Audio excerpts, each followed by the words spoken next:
அஸ்ஸலாமு அலைக்கும். Hi hello friends, welcome back to my channel.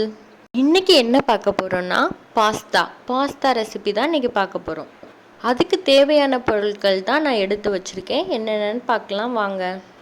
வெங்காயம், தக்காளி, கருவேப்பிலை, கொத்தமல்லி, 2 முட்டை.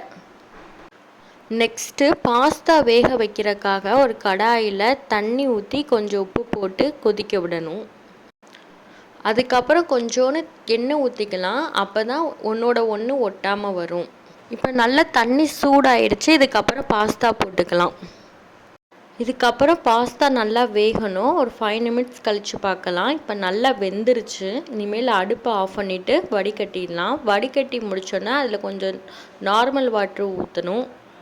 நார்மல் வாட்ரு ஊற்றுறனால பிசு பிசுன்னு இல்லாமல் இருக்கும். ஒரு பேனில் எண்ணெய் ஊற்றி வெங்காயம் போட்டு வதக்கணும். கொஞ்சம் கருவேப்பிலை போட்டு வதக்கணும். அதுக்கப்புறம் பொடியாக நறுக்கின தக்காளி போட்டு நல்லா 3 வதங்கினதுக்கப்புறம் நெக்ஸ்ட் இன்க்ரீடியன்ட் சேர்க்கலாம். இப்போ நல்லா வதங்கி வந்துருச்சு. இதுக்கப்புறம் நம்ம எடுத்து வச்சுருக்க முட்டையை சேர்த்துடலாம். முட்டைக்கு தேவையான கொஞ்சம் உப்பு போட்டு இனி நல்லா வதக்கலாம்.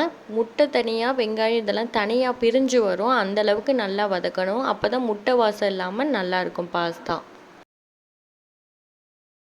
இப்போ நல்லா வதக்கினதுக்கப்புறம் முட்டை தனியாக நல்லா பிரிஞ்சு வந்துருச்சு. இதுக்கப்புறம் நம்ம வடிகட்டி வச்சுருந்த பாஸ்தாவை சேர்த்துக்கலாம். நீங்கள் பாஸ்தா போடுறதுக்கு முன்னாடியும் கரம் மசாலா சேர்த்துக்கலாம். இல்லை பாஸ்தா போட்டதுக்கப்புறம் நான் சேர்த்துக்கிறேன். இனி மசாலா பாஸ்தாவோட நல்லா மிக்ஸ் ஆகிற மாதிரி வதக்கணும். ஃபைனலாக கொத்தமல்லி தழை போட்டு இறக்குனா நம்மளோட ஹோம்மேடு பாஸ்தா ரெடி. இன்றைக்கி பாஸ்தா நீங்கள் செய்ய போகிறீங்கன்னா இந்த மெத்தடில் கண்டிப்பாக ட்ரை பண்ணி பாருங்கள். ரொம்ப டேஸ்ட்டாக இருக்கும். குழந்தைங்களுக்கு செய்கிறீங்கன்னா கொஞ்சம் காரம் கம்மியாக சேர்த்து செய்யுங்க. ரொம்ப விரும்பி சாப்பிடுவாங்க. இந்த ரெசிபி உங்களுக்கு பிடிச்சிருக்குன்னு நம்புகிறேன். கண்டிப்பாக ட்ரை பண்ணி பார்த்துட்டு சொல்லுங்கள். இந்த வீடியோ உங்களுக்கு பிடிச்சிருந்துச்சுன்னா மறக்காமல் நம்ம சேனலை சப்ஸ்கிரைப் பண்ணிடுங்க. தேங்க்ஸ்.